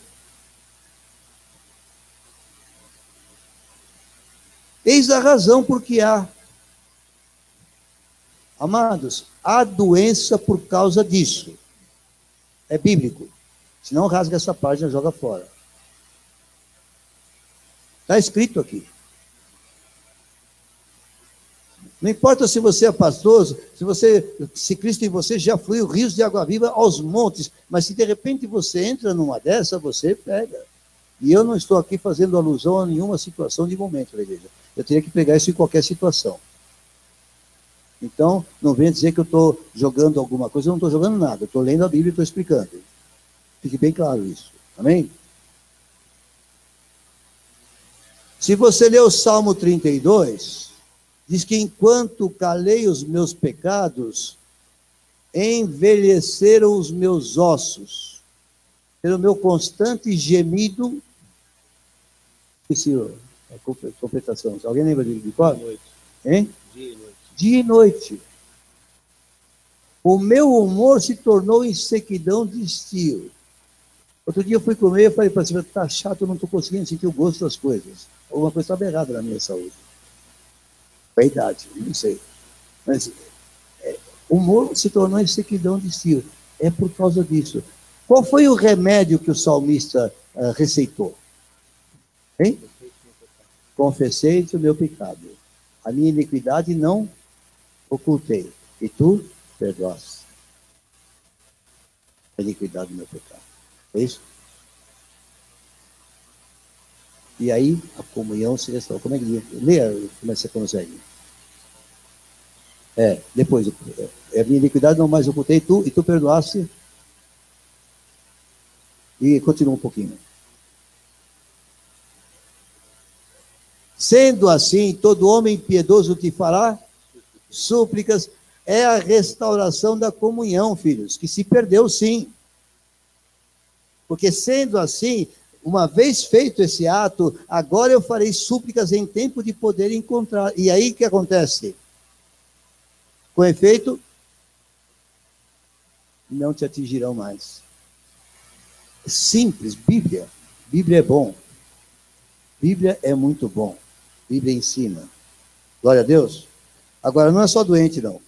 Alguns já partiram. Bye, bye. Alguns que dormem. Quando a Bíblia fala alguns que dormem, ele está falando crentes salvos que foram recolhidos por Deus para não fazer mais estrago aqui na terra. Vou usar assim essa expressão. Às vezes, Deus conhece todas as coisas, ele já sabe, você já deu o que tinha que dar. Para não fazer mais besteira, tchau. Eu já vi acontecer isso com pessoas. Porque se nos julgássemos a nós mesmos, não seríamos julgados. E aqui está o segredo. Fica tranquilo, não tem vergonha, não tem culpa. Cuidado com esse negócio. Isso aí é Rogers. Rogers é um psicólogo que desenvolveu uma escola nos Estados Unidos. Ela influenciou toda a sociedade e muitas igrejas. Tira a culpa da pessoa, que a culpa da pessoa é que estraga a pessoa. Não é isso, a corrupção está aqui dentro. A culpa é uma consequência da corrupção. Se você não conhece bem esse assunto, pega o livro de Jay Adams, que tem aqui na biblioteca, O Conselheiro Capaz, ele explica. Isso se difundiu de tal forma nos Estados Unidos que muito do cristianismo hoje é autoajuda. É ideia de psicologia aplicada na Bíblia, no cristianismo, e causa um dano muito grande. Estou aproveitando que é fim do ano, estou esticando bem as coisas. Então, o remédio que Deus fala é: julgue-se para não ser julgado. Você lembra do homem espiritual, como é que era? Alguém lembra? 14. O homem espiritual julga todas as coisas, mas ele mesmo não é julgado por ninguém. Por que ele não é julgado? Por que o homem espiritual não é julgado por ninguém? Porque ele se julga. Todo homem espiritual se julga e se limpa. Quem é mais limpo? Quem nunca se lava? Ou melhor, quem nunca se suja ou quem sempre se lava? Quem é mais limpo? Quem nunca se suja ou quem sempre se lava? Se você tivesse que ficar num quarto pequeno, você escolheria ficar com alguém que sempre se lava ou com um cara que nunca se suja? Hein? Fala a verdade. Vai ficar com o cara que nunca se suja.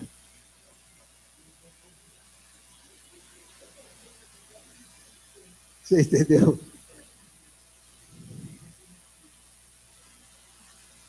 Voltando.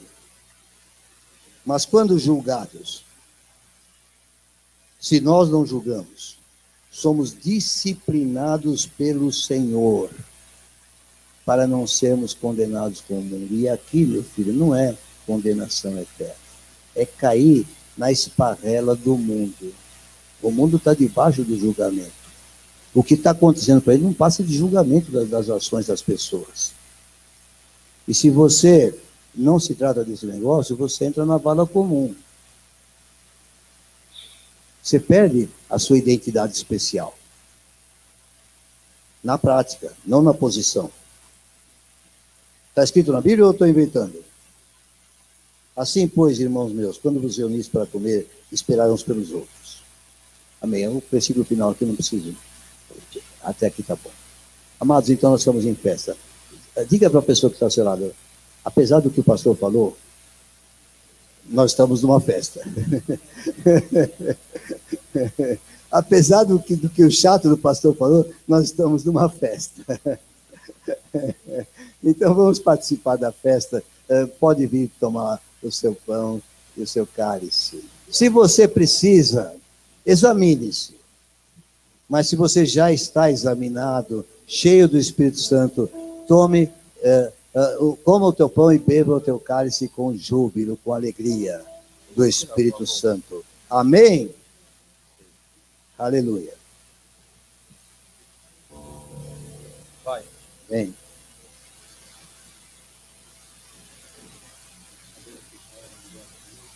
Não estou sabendo. Eu fiquei sabendo, mas eu não fui... Bom, então vamos providenciar também.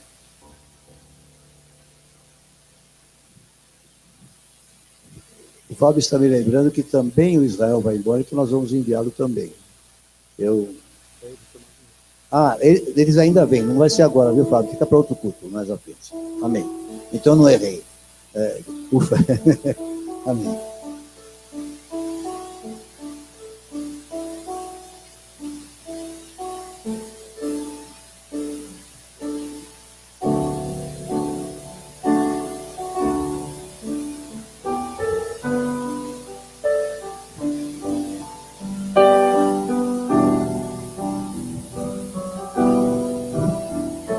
O sorriso me é conhecido, mas eu não sei se conheço. Está diferente, hein? Ao Senhor.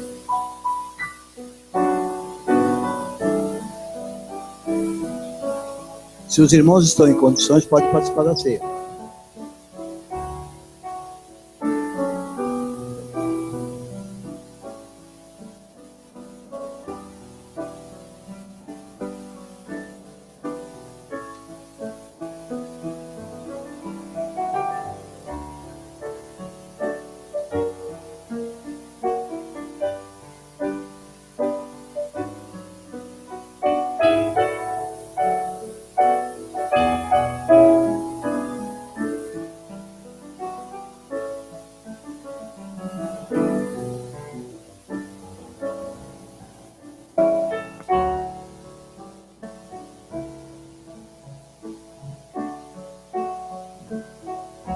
enquanto vocês vão tomando a ceia, a Silvia disse para eu fazer a parte das ofertas também, então eu vou tirar aqui minha pregação e vou começar de novo. 3 minutos.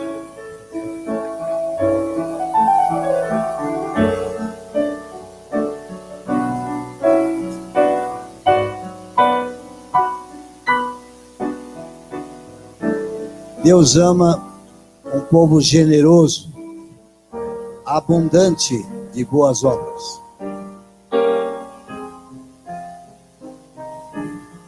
Se Cristo está em nós, Ele é extremamente generoso.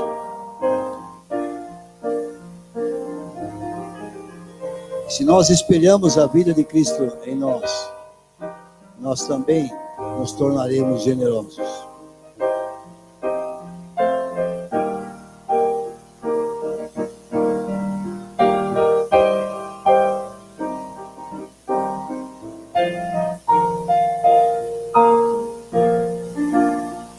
Generoso não é aquela pessoa que dá porque sabe que vai receber mais. Generoso é aquele pessoa que dá mesmo sem saber se vai ter para si próprio. Esse é generoso de fato. A provisão de Deus é outro departamento. Nós conhecemos Deus. Mas você não é apegado. Senão você é um avarento, mas você não é um avarento. Aprenda a gozar de liberdade financeira, de não ser amarrado por esse espírito avarento. Não ficar chorando por perdas. Apresente ao Senhor sua oferta com generosidade, com alegria. É festa, continua sendo festa. Não feche a cara, porque chegou a hora de pôr a mão no bolso. Venha aqui sorridente. Obrigado, Senhor. O Senhor me permite entregar ao Senhor isto. Obrigado porque eu tenho experiência com o Senhor, da sua abundância, da sua generosidade. Aleluia. Santo Deus.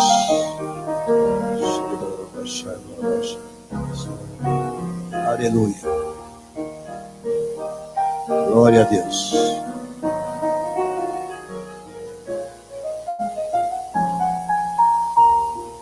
Eu quero comunicar uma coisa que a Glaucia talvez fizesse, mas nós vamos ter a ceia na passagem do fim do ano.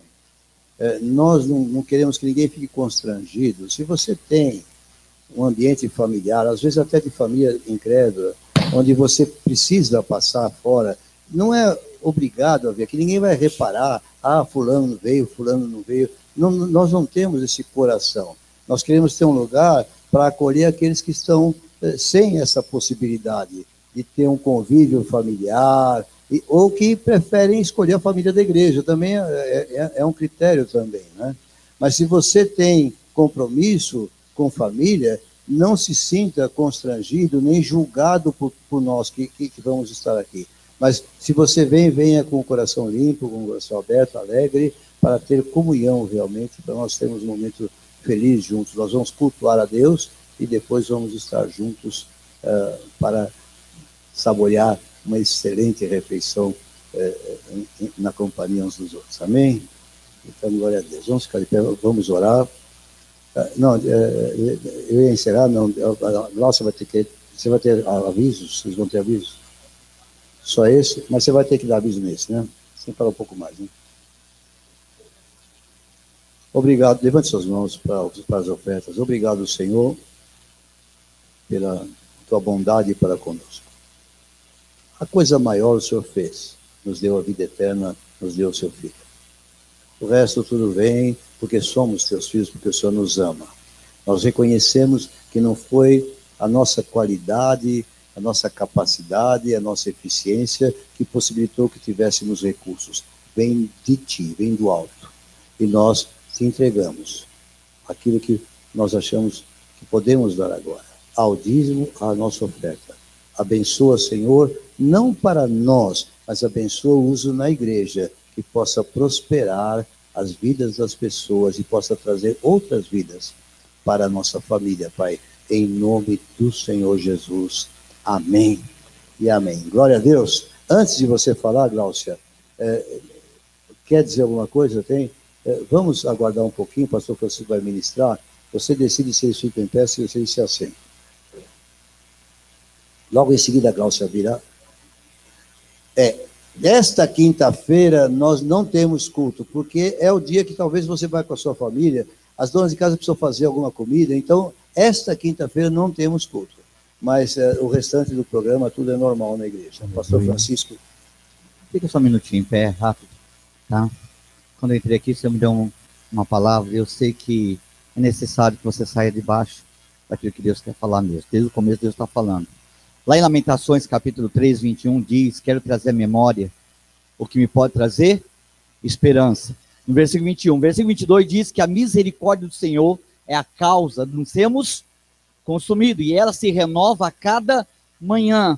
Em base dessa palavra quer dizer que Deus é um Deus da oportunidade, amados. Deus é um Deus da oportunidade, que dá oportunidade. E a oportunidade de Deus está sendo oferecida.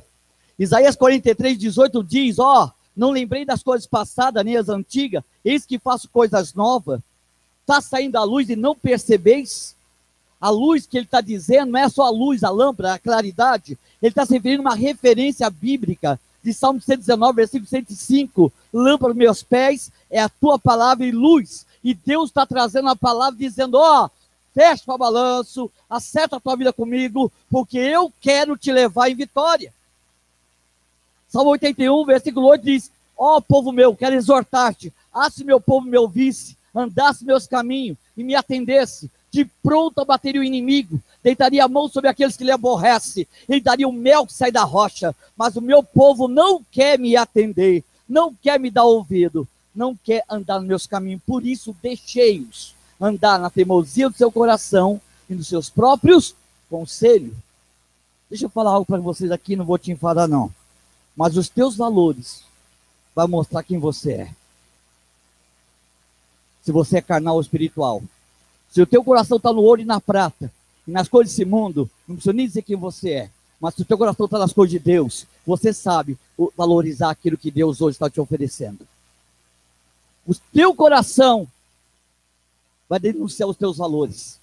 Mas diz em Provérbios, capítulo 4, 23, filho meu, dai-me o teu coração, porque é daí que procede fonte de vida. E a Bíblia diz que o coração se crê na pregação e com a boca confessa. E Deus está dizendo, estou eu dando oportunidade nesses últimos dias. Nós ministramos hoje cedo a mesma palavra, pastor. Deus falando, sabe a mesma coisa, o assunto não mudou, o Espírito é o mesmo. Nós estávamos sexta-feira na favela, ou na comunidade ali do Air Carvalho, fazendo a obra. Apesar de ter passado pelas guerras, apesar de ter passado pelas situações, Deus tem me dado o privilégio de ainda assim prosperar espiritualmente naquilo que Ele me chamou. Sexta-feira nós tivemos uma situação tremenda. Várias pessoas estavam ali no ponto de pregação. Uma mulher veio, conforme eu comecei a pregar a palavra, eu estava ministrando a palavra, um demônio pegou a mulher, ia jogar ela contra a parede, a cabeça dela. Deus livrou da morte aquela mulher. O demônio caiu, eu nunca vi tanta ira na minha vida. O ódio na cara dele. O povo que estava ali se assustou, as crianças começaram a tremer. E ali ele olhou para mim com ódio. Eu disse, acabou o teu tempo. E aquela mulher foi liberta e aceitou Jesus. E junto com ela, mais 6 pessoas aceitaram Jesus. Crianças que estavam ali. Várias crianças. Comunidade sabe como que é, muita criança. As crianças, quando acabou, eu não falei de oração nem nada. As crianças se ajuntaram, se rodearam. Uma catou na minha perna e disse, ora por nós. Eu me assustei com aquilo. E no mesmo tempo louvei a Deus. Porque o reino é dos pequeninos. Tem uma criança que me abraçou aqui, outro pegou na minha calça aqui. Eu falei, Jesus, está acontecendo. Eu falei, eles estão entendendo mais do que os adultos. Tem pessoas aqui que Deus está dizendo, estou eu te dando uma oportunidade, aproveita agora. Lembra que Israel, Jesus chorou sobre Jerusalém, diz, Jerusalém, Jerusalém, se soubesse que é devido à paz. Porque é o tempo da tua visitação, é o tempo da tua oportunidade. Irmãos, aproveita nesse final de ano. Fecha o balanço. Busque primeiro o reino. Onde tiver o teu coração está o tesouro. Tem muita gente que quer a receita da prosperidade. Tem muita gente indo para as igrejas aí, ó, querendo saber qual é a receita da prosperidade. A receita é uma só. Fala para o senhor, uma receita é uma só. Busque primeiro o reino, que o Senhor vai acrescentar sobre a tua vida. Prioriza as coisas de Deus. Está entendendo? Ele falou, mas eu já tinha para te dizer. Eu vi Deus tomando a tua casa. O Senhor dizendo, eu vi um anjo chegando lá na tua casa e renovando um azeite ali e dizendo, é tempo de gerar vidas neste lugar. E o Senhor está dizendo assim, filho meu, entenda. Entenda. Salvo que ganha alma. Eu vejo pessoas ali na região, Deus querendo tomar dentro da tua casa por testemunho e salvar. Deus quer trazer ali na tua casa, aleluia, um referencial de salvação no meio daquela região. Você crê nisso? Tá? É uma direção nova, é um renovo, é uma nova virada de página, é novidade, coisas novas. Esquece as coisas passadas, as antigas. Eis que faço coisas novas, e a palavra está vindo. Eu estou dizendo, eu quero tomar você como coluna de Camanás, e o Senhor diz, espiritual, e coisas tremendas vão acontecer no meio da tua família. Esse ano é ano de renovo. Amém, amado? Está entendendo o negócio? Está entendendo o negócio aí? É ano de renovo. Tem pessoas aqui, eu vi a tua casa também, toda a tua família, e o Senhor dizendo, eu não levantei vocês simplesmente por levantar, eu levantei por família. Eu vi um louvando, outro pregando, outro ministrando, e o Senhor diz, a casa de vocês será conhecido como referencial também. Deus está tomando casas. Os ungidos que estavam travados vão destravar. Viu? O título não vai ficar só no título, não. A unção vai ser confirmada com a obra e o resultado. Leva para o Paulinho essa palavra e diz para ele, aleluia, esse ano, mais alma do que dinheiro. É tempo de colheita. Quem crê nisso? Você crê nisso, meu irmão? Tem pessoas aqui que só dizem, estou te renovando. Mas fecha, esquece coisas passadas, antigas. Deus está querendo fazer algo novo na tua vida. Moço, eu vi Deus. É você não de boné. Eu vi Deus tomando você pela tua mão, dizendo, eu estou te dando direção hoje aqui. Sabe, tem muitas coisas do passado que quer te prender. Muita coisa que quer até mesmo te sufocar. É como o diabo quisesse repetir várias vezes a mesma situação na tua vida, para te colocar num cativeiro de mesmice, entrando e fechando, e parece que aquilo não muda. E o Senhor diz, mas eu mudo. Não precisa os outros saber, é algo da tua vida particular, e o Senhor diz, estou entrando para te dar vitória. Aleluia. Mas também para tirar você de uma situação e levar você a um patamar de conhecer o Senhor na intimidade e de testemunho. Ó, eu vejo uma porta se abrindo. Viu? Eu vejo você entrando por ela. E essa porta é material. Essa porta é um abastecimento de Deus. É resposta de Deus na tua vida. Algo que está programado, projetado, mas não teve resposta ainda. Deus está te dando resposta aqui. Que aquilo que você está esperando a resposta, Deus já está dizendo, estou carimbando e estou te deixando entrar. Você sabe o que é? Não precisa falar para você não. E você vai entrar. E quando tu entrar, volta e dá testemunho. Porque foi Deus que te colocou lá. Está entendendo, amado? Quem está entendendo aí? Moço, eu só diz, levanta a cabeça e caminha. O vento e a tempestade vai cessar. Faz menos de 30 dias que de repente começou a bater o vento. E começou a sacudir. Faz menos de 30 dias, finalzinho de ano agora, parece que na reta final, parece que o diabo quer, porque quer te impedir, te atrapalhar, te complicar a tua vida. É ou não é? Mas o Senhor diz assim, eu estou pondo por terra toda a fruta do diabo e todo impedimento. Porque muitas coisas está conquistando e muita coisa está acontecendo, mas não na dimensão que Deus tem preparado. Porque aquilo que tem preparado vai ser liberado, e Deus está pondo na frente com a mão, e Deus está pondo aquilo que é dele, não aquilo que você conquista com a tua força, mas aquilo que ele tem preparado para a glória do nome dele. Muitas coisas ele está conquistando com a tua força, da tua capacidade, mas Deus manda dizer que ele vai fazer muito mais, para que você olhe e diga, não fui eu, foi Deus. Isso que não tinha como eu fazer. Aquilo ali não tinha como alcançar. E Deus quer, por quê? Porque ele quer te marcar com testemunho e te amadurecer nesses testemunhos. E te usar para que outros vão saber que Deus, ele faz. Você crê nisso? Toma posse. Moço, eu vejo Deus peneirando as tuas amizades. É Deus fazer que nem fez com o Gideão. Aquele que eu dizer que vai com você, ele vai. E aquele que não vai, ele não vai, porque eu vou travar o caminho. O diabo está querendo cercar você com sutileza. Viu? Com sutileza. Não que você está na maldade, não. É que você não percebe. É camuflado mesmo. Mas Deus que sabe todas as coisas está dizendo, eu vou guardar você do laço e da arapuca das amizades. Pessoas que se aproximam de ti, parece Absalão. Vem com, sabe, com todo aquele carisma, mas há cilada nos bastidores. Há um sentimento, tá? É o povo da Babilônia que vem para o presente. São coisas que a gente não percebe que é o diabo. É Pedro abraçando Jesus e diz, não, é longe. Não. E Deus fala, reda. É coisas que é dos bastidores. Deus está pondo por terra arapuca, cilada e laço. Porque esse ano você vai viver um ministério que Deus tem para ti. Você vai viver experiência e providência. Você crê nisso? E algo que você está tendo uma grande dificuldade, o Senhor diz, eu te ajudo nesse negócio. Está te respondendo hoje aqui. Quem está tomando posse aí? Toma posse, irmão.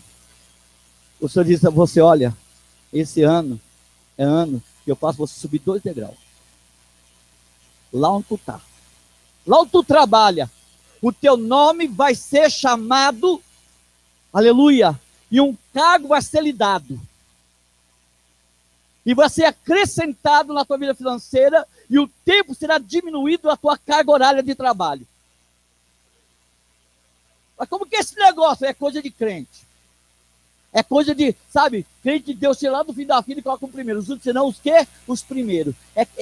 Meu filho, Deus, crente não precisa cortar a fila não, Deus que corta para ele.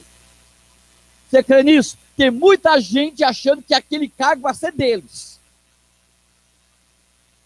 Mas o Senhor diz, eu reservei para ti algo. Fica na posição, ser fiel. Tá? E outra coisa que o Senhor manda te dizer. Pega a chave aí. Está querendo? O Senhor está dizendo, estou te dando. Já está até examinando, já está até escolhendo. E o Senhor diz, pode ir que eu estou nesse negócio. Amém? Toma posse aí, viu? Ele estava falando dos 50 lá, que ela começou com 50 e tal, né? Não importa a idade. Moisés começou com 80, outro começou com 9, outro começou com 12. Importa que quando nós nos apresentamos, Deus pega a gente por testemunho. Eu vejo Deus pegando na tua vida. Você tem um desejo de conhecer na intimidade. Você vê Deus usando os homens. Você diz, eu quero ter essa experiência. O Senhor diz, vou te dar. Essa mão que está aí, ó, ainda vai curar enfermo. Essa mão aí, ó, ainda vai expulsar demônio. Essa mão ainda vai produzir alma. Ei, Cadai. E o Senhor diz, e saberão que eu não tenho acepção de pessoa, trato todos com igualdade. E o Senhor diz, e eu vou fazer algo a teu favor num documento que alguém quer segurar. Alguém está segurando um documento e está dizendo que não vai soltar. E o Senhor está dizendo, ele diz o que ele quiser, mas a minha palavra não volta vazia, pois eu estou liberando esse documento na tua mão, fecha a mão e segura. Quem puder aplaudir o Senhor, aplauda. Aleluia.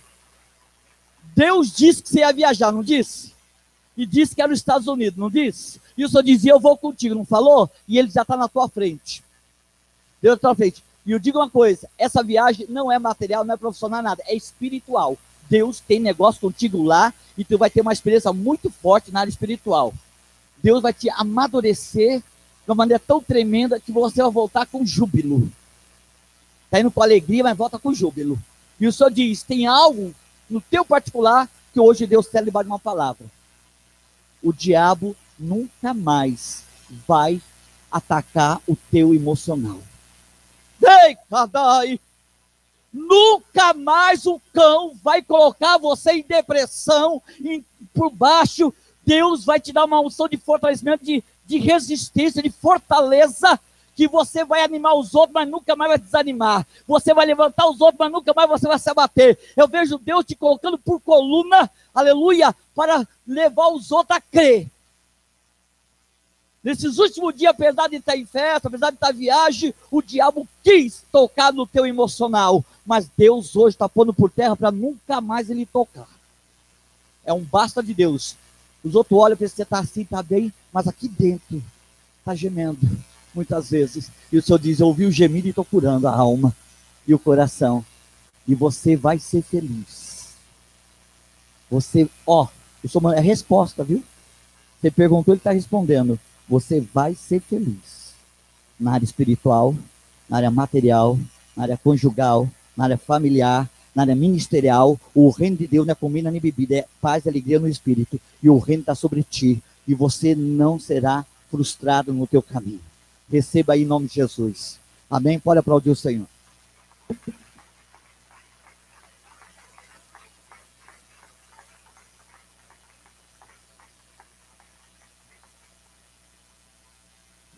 Glória a Deus. Então, um recado bem animado para você vir. Então, quinta-feira, não essa quinta, a outra, na virada do ano, dia 31, a gente vai fazer um culto. Você que nunca esteve, você tem que vir. Não, você não tem que vir. O pastor falou que você não precisa vir. Mas você tem que vir, porque é muito bom. E aí você participa do culto do louvor, traz uma comidinha boa. Então, você que pode estar aqui, que você tem disponibilidade na sua agenda, me procura. Você que pode me ajudar, me procura. Você que quer saber como, me procura, tá bom? Deus abençoe. Nossas mãos, vamos orar. Pai, que a graça do Senhor Jesus, que o amor do nosso Deus e Pai, a comunhão do Espírito Santo, seja conosco hoje até a tua volta. Leva o teu povo em paz, em nome de Jesus. Amém.